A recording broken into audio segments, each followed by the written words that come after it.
సమయం వచ్చింది. New year కి ముందే ఇది నువ్వు తెలుసుకోవాలి. న్యూ ఇయర్ కి గుడికి వెళ్ళాలి అనుకుంటున్నావా? సరే, ఒకవేళ January 1st కే నిజంగా కొత్త సంవత్సరం మొదలైతే చెట్లు కూడా ఆకులు మార్చుకుందామనేవి. కానీ చెట్లు ఏమంటాయో తెలుసా? ఇది కరెక్ట్ టైం కాదు అంటాయి. మరి ఎప్పుడు అంటే ఈ వింత చూడు. మార్చి ఏప్రిల్ వచ్చేసరికి చెట్లు చెబుతాయి కొత్త ఆకులు వచ్చాయని. రైతులు అంటారు కొత్త పంట సిద్ధమైంది అని. ప్రభుత్వం అంటుంది బడ్జెట్ ప్రవేశపెడుతున్నామని.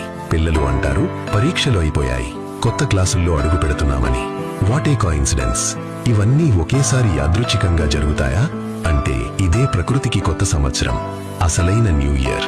అందుకే మన పూర్వీకులు చెప్పారు, ఎక్కడ జీవితం మారుతుందో అదే నిజమైన కొత్త సంవత్సరం. అదే హిందూ నూతన సంవత్సరం. మనకు ఉగాది. మనం జరుపుకునేదే అసలైన న్యూ ఇయర్. మీకు ఇప్పటికైనా అర్థమైందా? చూసి వదిలేస్తావా? లేక అందరికీ తెలిసేలా షేర్ చేస్తావా?